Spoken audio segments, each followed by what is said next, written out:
Napaka-sweet naman ng unggoy.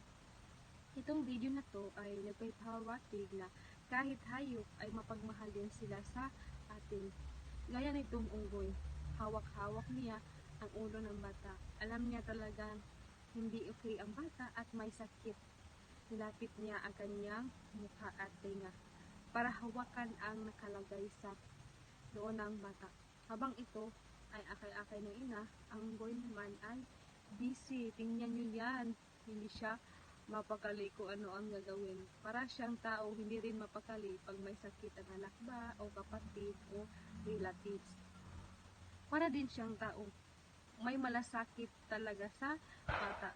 Gusto niya din pala mahiga katabi ang bata. Gusto niya lambingin at alagaan siya ng kanyang amo. Tingnan niyo yung unggoy na yan. Napakabait talaga. Kung ako, gusto ko ng unggoy na ganyan.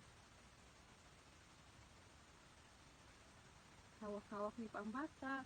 Tapos, marunong pa siyang manglambing ng tao. I think, marunong din siyang mag-alaga ng tao. Maantig talaga ang puso natin o ang puso ng bawat isa dahil sa magpapakita ng pag-alala at pagmamalasakit ng unggoy sa bata.